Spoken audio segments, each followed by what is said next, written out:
Hi guys.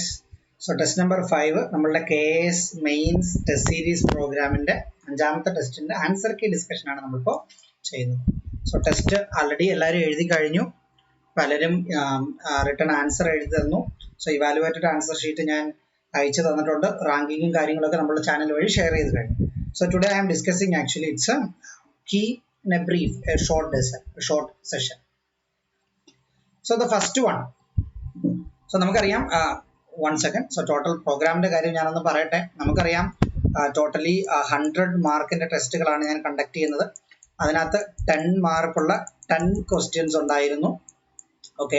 So 10 mark എന്ന് പറഞ്ഞാൽ 150 words or maximum 250 words, 200 words, 150 to 200.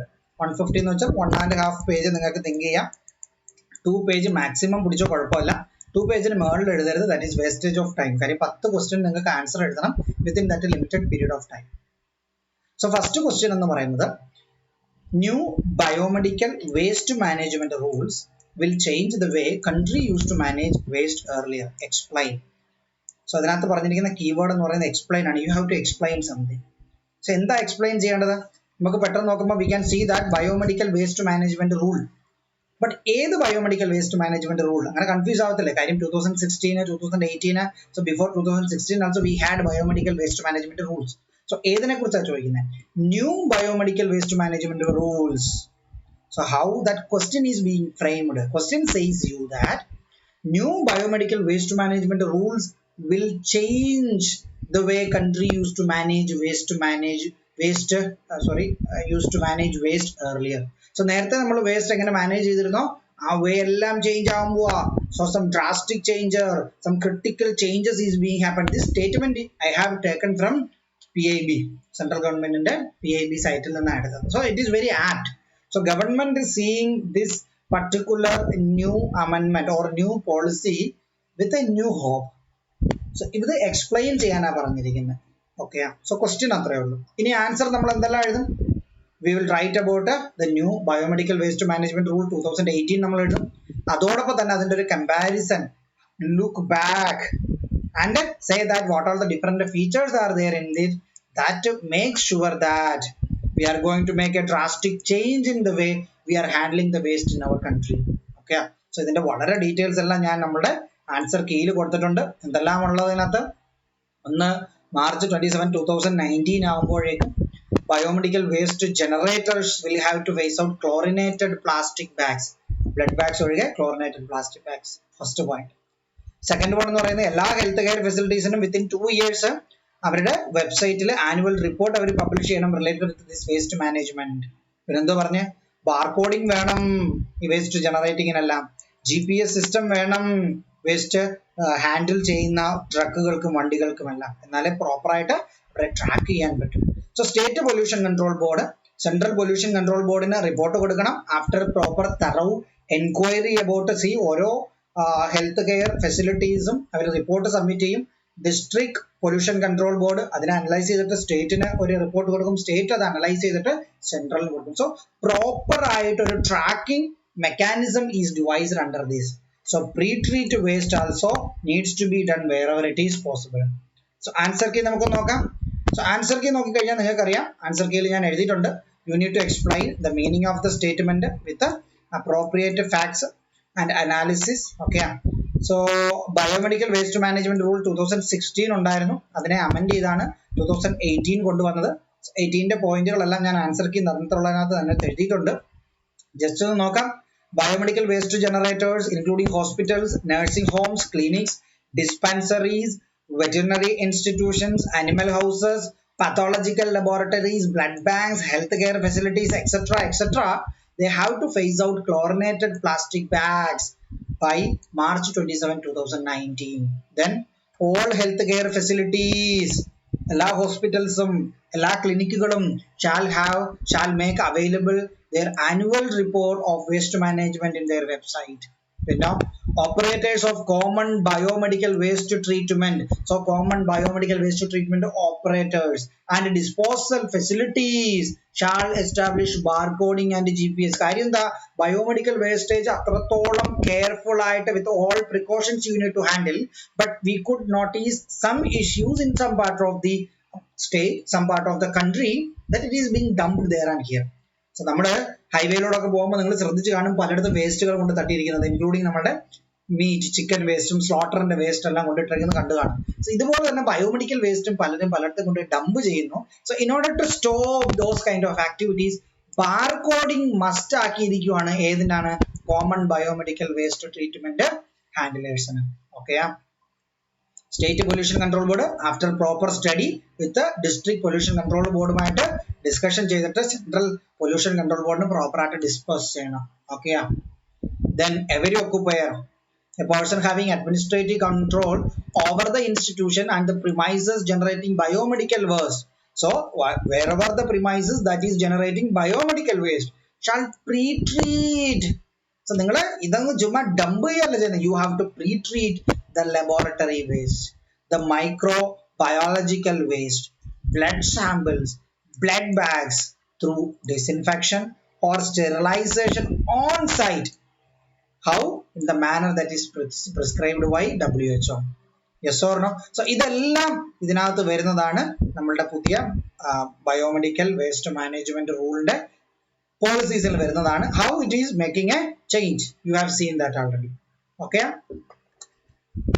Second one, the state of Kerala is specifically vulnerable to the changing climatic dynamics owing to its location along the sea coast and steep gradient along the western slope of the Western Ghats. Summarize the current climatic change impact of the state of Kerala.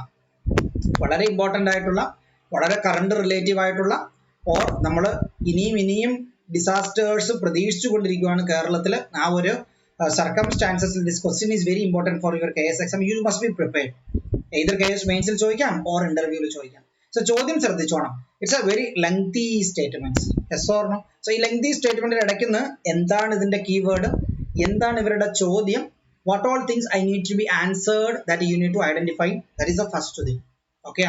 So second, the state of Kerala is specifically vulnerable to the changing climate dynamics owing to its location along the sea coast and the steep gradient along the western slopes of the Western Ghats. Or കേരളത്തിന്റെ unique ലൊക്കേഷനാ പറഞ്ഞിരിക്കുന്നത്. അവർ പറഞ്ഞിരിക്കുന്ന Arabian സീയുടെ അടുത്ത് കൊണ്ടുവച്ചിരിക്കുകയാണ്. Okay, western ഘട്ടിന്റെ സ്ലോപ്പിൽ കൊണ്ടുവച്ചിരിക്കുകയാണ് കേരളം. സോ കേരളം വൾണറബിൾ ആണ് ഡ്യൂ ടു ഇറ്റ്സ് ലൊക്കേഷൻ. എന്തിന്? ക്ലൈമറ്റിക് ചേഞ്ചസിന്. സോ ക്ലൈമറ്റ് ചേഞ്ച് വന്നു, കേരളത്തിന്റെ ലൊക്കേഷൻ, സ്പെസിഫിക് ലൊക്കേഷനെ കുറിച്ച് പറഞ്ഞിട്ടുണ്ട്. Now comes to the question. Summarize the climate change, current climate change impact on the state of Kerala. State of Kerala എന്തെല്ലാം ഇമ്പാക്റ്റുകൾ ഉണ്ടാക്കുന്നത്. So ഇതിനകത്ത് നിങ്ങൾ എന്ത് ടച്ച് ചെയ്യണം? Definitely you have to touch a point that is about the location. Okay. So നിങ്ങൾ പറയണം the narrow strip of land 35-നും 125 കിലോമീറ്ററിനും ഇടയ്ക്കുള്ള width ആണ് ഇവർക്കുള്ളത്. 580 കിലോമീറ്റർ ലെങ്ത് ഉണ്ട്. So out of the 14 districts 9 districts നമ്മൾ കോസ്റ്റൽ ഏരിയ ഷെയർ ചെയ്യുന്നുണ്ട്. എപ്പോഴൊക്കെ monsoon ഒന്ന് കടുപ്പിച്ചോ അപ്പോഴെല്ലാം കോസ്റ്റൽ ഇറോഷൻ സ്റ്റാർട്ട് ചെയ്യും. എപ്പോഴൊക്കെ മഴയൊന്ന് കടുപ്പിച്ചോ അപ്പോൾ എല്ലാം ഫ്ലഡ് സിറ്റുവേഷൻ സ്റ്റാർട്ട് ചെയ്യും. സോ ലാസ്റ്റ് ഫ്ലഡ് 2018-19 ഉണ്ടായ ഫ്ലഡിൽ നിങ്ങൾ ശ്രദ്ധിച്ചു കാണും. Majority of the Kerala districts got affected, very majority. So totally 14 ഉണ്ടെങ്കിൽ അതിനകത്ത് 2 districts just escaped. അതുപോലെ മാത്രമാണ് ഇരുന്നത്. So Kerala fully it is in a vulnerable situation. Why? Because Kerala structurally is like that. കേരളത്തിന് ഒരു കോസ്റ്റൽ ഉണ്ട്, കേരളത്തിന് ഒരു ഇടനാടുണ്ട്, കേരളത്തിന് ഒരു മലനാടുണ്ട്. സോ മലനാടുണ്ട്, ഇടനാടുണ്ട്, തീരപ്രദേശമുണ്ട്. നിങ്ങൾ പഠിച്ചില്ല ഇതെല്ലാം പ്രിലിംസിന് വേണ്ടി. സോ മലനാടും തീരപ്രദേശവും എപ്പോഴും അഫക്റ്റഡ് ആണ്. Yes or no? Now climate change നിങ്ങൾ എങ്ങനെ അതിനകത്ത് കൊണ്ടുവരാൻ പോകുന്നത്, അതാണ് അടുത്തതെന്ന് പറയുന്നത്. സോ ക്ലൈമറ്റ് ചേഞ്ച്, ക്ലൈമറ്റ് എന്ന് വെച്ചാൽ നമുക്കറിയാം ടെമ്പറേച്ചറും റെയിൻഫോളും ചേഞ്ച് ചെയ്യുന്നതിനനുസരിച്ച് ഉണ്ടാകുന്ന പരിപാടികളാണ് climate change. So changing climate dynamics എന്ന് പറയുമ്പോൾ നിങ്ങൾ വേൾഡും ഇതിനകത്ത് ലിങ്ക് ചെയ്യണം. അതുകൊണ്ട് നിങ്ങൾ എന്ത് കൊണ്ടുവരും? ഇവിടെ ഗ്ലോബൽ വാർമിംഗ് കൊണ്ടുവരും. So global warming is changing the climate around the world. അതുകൊണ്ട് ഡിഫറൻഷ്യൽ ഹീറ്റിംഗ് ആൻഡ് കൂളിംഗ് നടക്കുന്നു. മൺസൂൺ ചില സമയത്ത് കട്ടി കൂടും, ചില സമയത്ത് കട്ടി കുറയും. കാര്യം സംടൈംസ് എല്ലിനോ ലാനിനോ എഫക്റ്റ് ഉണ്ട്. Yes or no? Sometimes too much heat ആണെങ്കിൽ ടു മച്ച് ഫോഴ്സിലായിരിക്കും മൺസൂൺ വന്നടിക്കുന്നത്. ചില സമയത്ത് നമുക്ക് അൺഫോർസീൻ സർക്കംസ്റ്റാൻസസ് അങ്ങനെയും നടക്കുന്നുണ്ട്. So last 2 times flash flood ഒക്കെ നടന്നത് കേരളത്തിൽ നിങ്ങൾക്ക് ഓർമ്മ കാണും. Yes or no?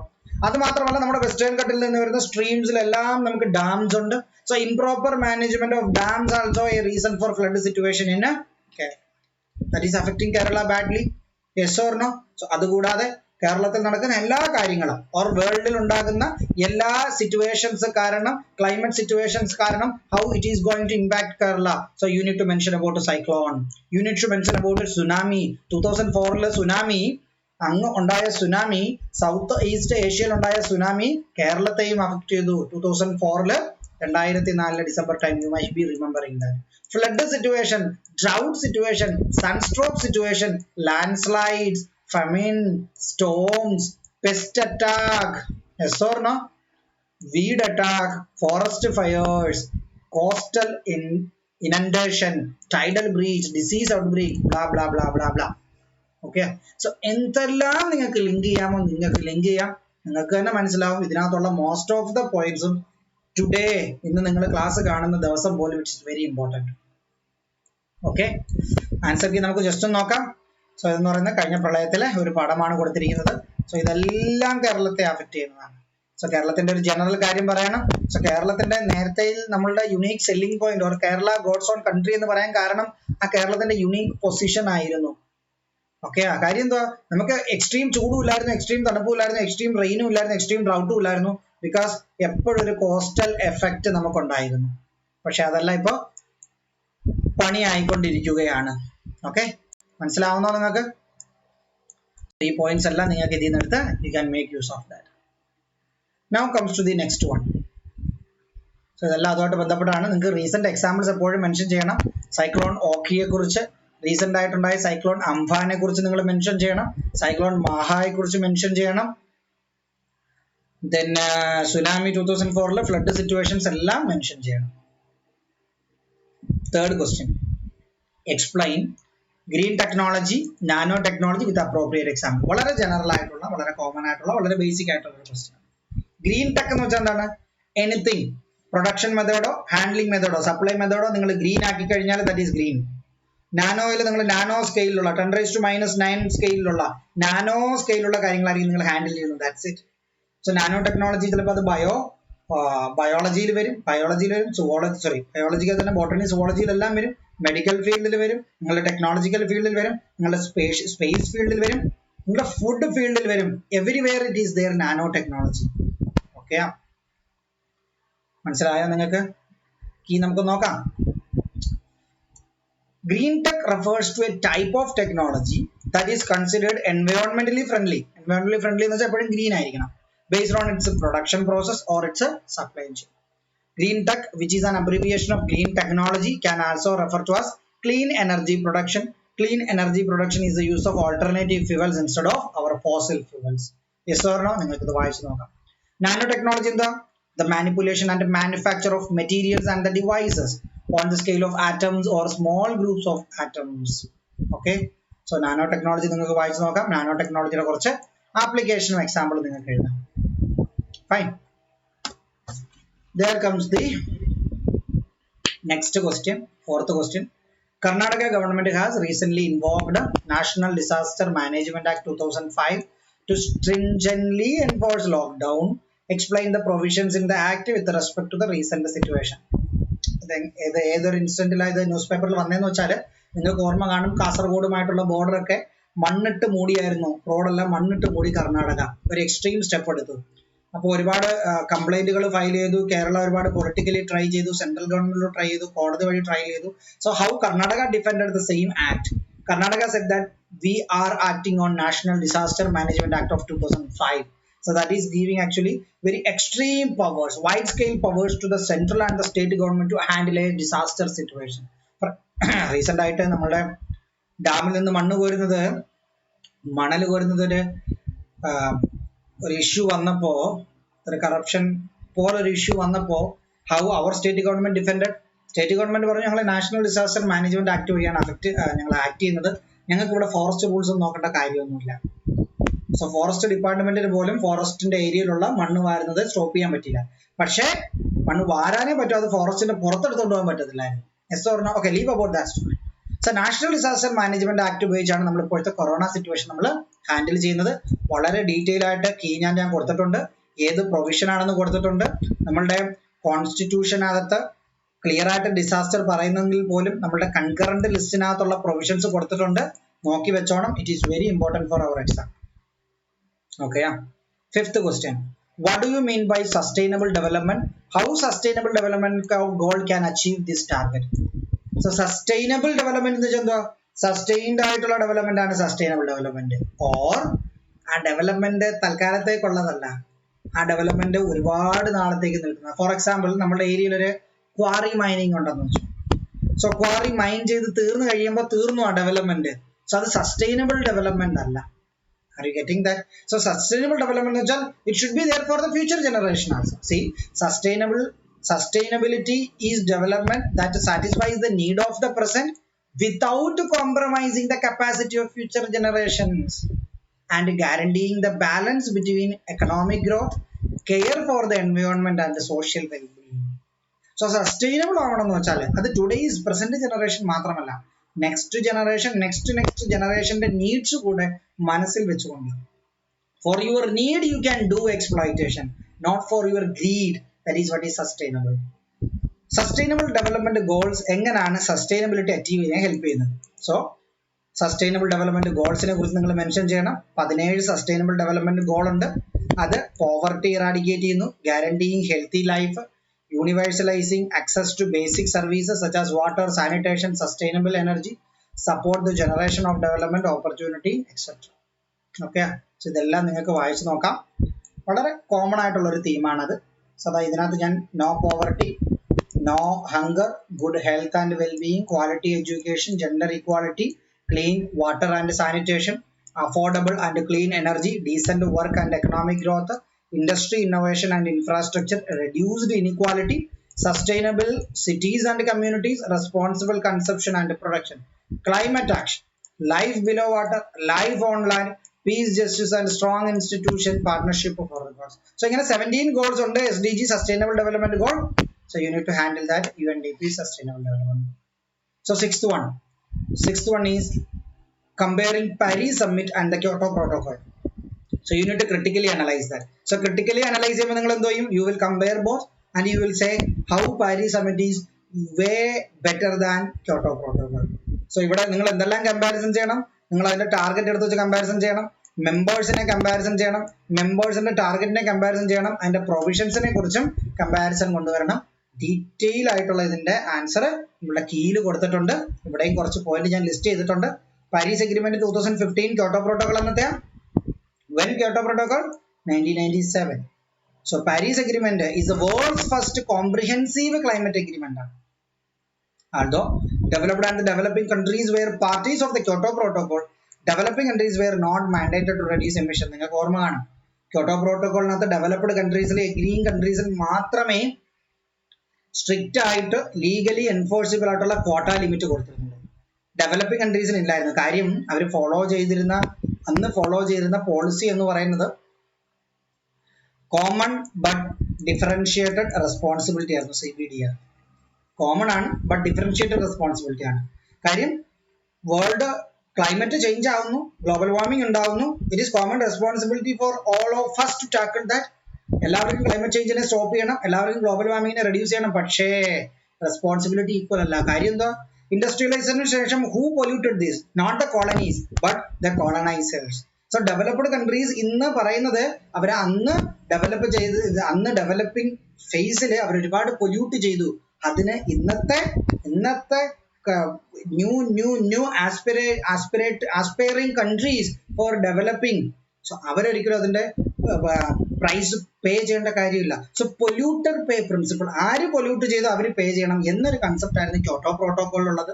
അതുകൊണ്ട് developing countries like India, China, Brazil and all they got actually remission under that. പക്ഷെ പാരീസ് അഗ്രിമെന്റിൽ അങ്ങനെ ഒരു കാര്യമില്ല, എല്ലാവരും അഡ്ഹിയർ ചെയ്തേ പറ്റൂ. ഓക്കെ.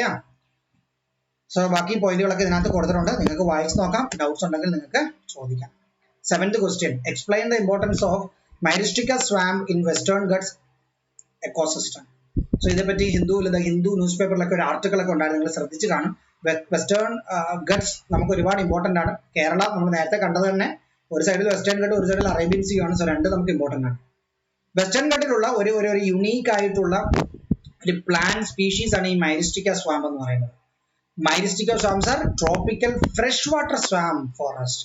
സോ ഫ്രഷ് വാട്ടർ ആണ്, സ്വാമ്പ് ഫോറസ്റ്റ് ആണ്. സോ സ്വാമ്പ് മാർഷി ഫോറസ്റ്റ് ആണിത്, പക്ഷെ ഫ്രഷ് വാട്ടർ ആണ്, ഒരിക്കലും മാൻഗ്രൂവിനെ പോലെ സലൈൻ അല്ല. With an abundance of Myristica trees, the most primitive of the flowering plants on the earth. Okay, the evergreen water tolerant trees has dense stilt root, helping them stay erect in the thick black wet alluvial soil. So stilt root, crop root എല്ലാം നിങ്ങൾ പഠിച്ചിട്ടുണ്ട്. So Myristica സ്വാമ്പിന്റെ പ്രത്യേകത അതിന് stilt root ഉണ്ട്. ആ stilt root ഇങ്ങനെ പൊതഞ്ഞു കിടക്കുന്ന പൊതച്ചില് ഉറപ്പിച്ച് നിർത്താൻ ആക്ച്വലി ഹെൽപ്പ് ചെയ്യും. Yes or no? So what is the importance of this Myristica swamp? So എപ്പോഴും നമുക്കറിയാം ഇതൊരു വെറ്റ്ലാൻഡ് ആണ്. വെറ്റ്ലാൻഡിലെല്ലാം വളരെ കോമൺ ആയിട്ടുള്ള ഫീച്ചർ ആയിരിക്കും. വെറ്റ്ലാൻഡിന്റെ കോമൺ ഫീച്ചർ എന്തോ? വെറ്റ്ലാൻഡ് ആണ് ഫ്ലഡ് ഉണ്ടാകുന്നത് ഒരു പരിധി വരെ തടഞ്ഞു നിർത്തുന്നത്. കാര്യം എന്തോ? വെള്ളം പടപടാന്ന് ഒഴി വരുമ്പോൾ ഇവൻ സ്പോഞ്ചിനെ പോലെ ആക്ട് ചെയ്തിട്ട് it absorb water, it store water for some time and perennially it allows flow of streams. Yes or no? So similar myristica സ്വാമ്പിന് അത് തന്നെയാണ്. പ്ലസ് വെറ്റ്ലാൻഡ് എക്കോസിസ്റ്റം എപ്പോഴും ഒരു യുണീക്ക് എക്കോസിസ്റ്റം പ്രൊവൈഡ് ചെയ്യുന്നതുകൊണ്ട് തന്നെ എപ്പോഴും വാട്ടർ അവൈലബിലിറ്റി ഉള്ളത് കൊണ്ട് തന്നെ ഇത് ഫ്രഷ് വാട്ടർ ആയതുകൊണ്ട് തന്നെ plenty of species can sustain in that region. Okay, so ഒരു ഫോറസ്റ്റിൽ നിന്ന് മൈരിസ്റ്റിക്ക സ്വാമ്പ് ഡിസപ്പിയർ ആകുവാണെന്ന് വെച്ചാൽ that forest is going to affect adversely in matter of water. So ഇതൊരു പെർമനന്റ് വാട്ടർ ഷെഡ് ആണ്, പെരിനിയൽ സോഴ്സ് ഓഫ് വാട്ടർ ആണ്, prevent soil erosion, landslide, flood, drought. So biodiversity, ഇവിടെ spelling ഒന്ന് മാറി, biodiversity, afforestation, tribal life. So the swamp in Kerala provide habitat for rich diversity of invertebrates, etc., amphibian, reptile, mammals. So ഇവിടെ ഒരു ചെറിയ number ഒക്കെ കൊടുത്തിട്ടുണ്ട്, facts we can read it. Very important ആണ് myristica swamp. Okay, answer കീയിൽ ഞാൻ കൂടുതൽ കൊടുത്തിട്ടുണ്ട്. Next question, write a short note on national board for wild life. വളരെ ഡയറക്റ്റ് ആയിട്ടുള്ള ഒരു ക്വസ്റ്റ്യൻ ആണ്. ഒരു സ്റ്റാറ്റ്യൂട്ടറി ഓർഗനൈസേഷൻ ആണ് വൈൽഡ് ലൈഫ് പ്രൊട്ടക്ഷൻ ആക്ട് 1972 അണ്ടറിൽ എസ്റ്റാബ്ലിഷ് ചെയ്തിട്ടുള്ളത്. സോ ഇതിന്റെ പല പോയിന്റുകൾ നിങ്ങൾ എഴുതണം, യുണീക്ക് പോയിന്റ്. കാര്യം ഒരു ഷോർട്ട് നോട്ട് എഴുതണം, വളരെ ഡയറക്റ്റ് ക്വസ്റ്റ്യൻ ആണ്. ഇവിടെ നിങ്ങൾ അതിന്റെ ക്രിട്ടിക്കൽ അനാലിസിസ് ഒന്നും കൊണ്ടുവരേണ്ട കാര്യമില്ല, ഡയറക്റ്റ് ക്വസ്റ്റ്യൻ. അത് അഡ്വൈസറി ബോഡി ആണെന്നുള്ള കാര്യം, പ്രൈമറി ഫംഗ്ഷൻ കാര്യങ്ങൾ, എത്ര മെമ്പർ ഉണ്ടെന്നും എല്ലാം എഴുതണം. ഡീറ്റെയിൽ ആയിട്ട് ഞാൻ കീഴിൽ കൊടുത്തിട്ടുണ്ട് അതിന് answer. 9th question, what is organic farming? So organic farming എന്ന് പറയുന്നത് ഇന്നത്തെ സ്റ്റൈലാണ്, ഇന്നത്തെ ഫാഷൻ ആണ്, ഇന്നത്തെ ക്രേസ് ആണ്. Explain Kerala State Organic Farming Policy 2013. So Kerala 2013 തന്നെ ഓർഗാനിക് ഫാമിംഗ് പോളിസി കൊണ്ടുവന്നു. ഓർഗാനിക് ഫാമിംഗ് പോളിസി എന്ന് വെച്ചാൽ എന്താ? ഓർഗാനിക് ഫാമിംഗ് എന്ന് വെച്ചാൽ ഓർഗാനിക് ആയിരിക്കണം അല്ല, ഫെർട്ടിലൈസേഴ്സ് ഓർഗാനിക് ആയിരിക്കണം, പെസ്റ്റിസൈഡ് ഓർഗാനിക് ആയിരിക്കണം, അതിന്റെ ക്രോപ്സ് ഓർഗാനിക് ആയിരിക്കണം. So everything should be organic. So organic agriculture is safe, sustainable farming system, producing healthy crops without damage to the environment. It avoids the use of artificial chemical fertilizers, pesticides on the land, relying on developing a healthy, fertile soil and growing a mixture crop. So ഇവിടെ കൊടുത്തിട്ടുണ്ട് നമ്മളുടെ പോളിസിയുടെ കാര്യങ്ങളും എല്ലാം, പിന്നെ detail answer കീഴിൽ ഞാൻ കൊടുത്തിട്ടുണ്ട്. You can read no different points. So the last question, 10th question, National Clean Air Program. National Clean Air Program NCAP is a good initiative by central government. So recent ആയിട്ട് central government കൊണ്ടുവന്നായിരുന്നു. To address the increasing pollution level in India, explain. So what do you have to say? Pollution level increase ചെയ്യുന്നതിന്റെ കാരണം, how National Clean Air Program has its different policies, different points to address these situations. Okay, so air pollution ആണ് biggest problem എന്ന് പറയുന്നത്. അതിന് stringent ആയിട്ടുള്ള provisions കൊണ്ടുവന്നിട്ടുണ്ട്. So you just read that properly. Okay, answer കീയിൽ ഞാൻ കൊടുത്തിട്ടുണ്ട്.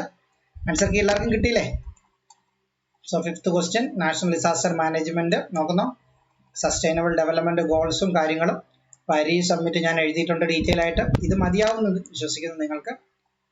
So myristica സോയിലിന്റെ ഇമ്പോർട്ടന്റ് എഴുതിയിട്ടുണ്ട്, നാഷണൽ ബോർഡ് ഫോർ വൈൽഡ് ലൈഫിന്റെ പോയിന്റ്സ് എഴുതിയിട്ടുണ്ട്, ഓർഗാനിക് ഫാമിംഗ് എഴുതിയിട്ടുണ്ട്, നാഷണൽ ക്ലീൻ എയർ പ്രോഗ്രാമിനെ കുറിച്ചുള്ള പോയിന്റ്സ് എഴുതിയിട്ടുണ്ട്. You can make use of that.